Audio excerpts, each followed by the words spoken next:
At sa ibang balita, binisita kanina ni dating Pangulong Joseph Estrada ang mga biktima ng sunog sa Tondo. Nagkagulo ang mga biktima nang namigay si ERAP ng mga pagkain at tulong pinansyal. At sa gitna ng siksikan, hinimatay ang ilang residente. Nakatutok si John Consulta. Hindi magkamayo ang mga biktima ng sunog ng Isla Puting Bato sa Tondo, Maynila kanina nang dumating ang grupo ng dating Pangulong Joseph Estrada para mamigay ng tulong. Mistulang meeting di avanse ang tagpo, lalo't inanunsyo na ni ERAP ang pagtakbo bilang alkalde ng Maynila sa eleksyon 2013. Dito ko po ginawa yung unang aking pelikulang Asyong Salonga. Doon po ako sumikat. At alam ko po ng mga Tondo ang nagtanggilik sa aking mga pelikula. Pero nagkagulo nang magsimulang mamigay ng grocery items at tig 200 pesos si ERAP sa mga biktima ng sunog na namamalagi sa Delpan Sports Complex. Ilang metro lang ang layo mula kay ERAP. Nagsimula na ang singitan, tulakan at siksikan sa dapat sana ay pila para sa senior citizens.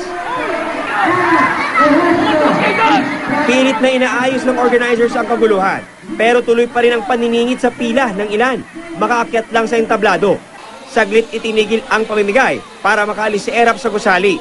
Pero nang simulan muli ang pamimigay, tumindi pa ang tulakan at baleahan. Sa gitna ng siksikan, may ilang evacuees na hinimatay habang nakapila. Tulad ang dalawang babaeng ito na ang isa, 5 buwang buntis pala. Tinanggi ng kampo ni ERAP na panunuyo na raw ito para sa eleksyon. Kung may calamity, kung nasunugan, kaya lang dito. Hindi pa mumuliti kayo daw. Kaninang umaga, nagpakain naman ng almusal si Manila Mayor Alfredo Lim, bagamat wala roon ang alkalde. Nauna na rin namigay si Manila Mayor Alfredo Lim ng 100 pesos sa mga biktima ng sunog. Sa kabila ng kanilang paghihirap, tuloy pa rin ang buhay para sa mga nakakaraming evacuees na nakasilong ngayon dito sa Delpan Sports Complex. Pero marami sa kanilang umaasa na sana'y matugunan na ng mga otoridad ang kanilang pangangailangan para sa bagong matitirahan para kahit paano daw ay matuldukan na ang kanilang paghihirap na pinagdadaanan. Isa sa mga nagtitiis ang stroke victim na si Mang Rinaldo na hirap daw makakilos at natulog katabi ng mga basura ng evacuation center. Sa madulas, kaya hindi ko makalakad. Sana magkaroon lang kami ng sariling bahay.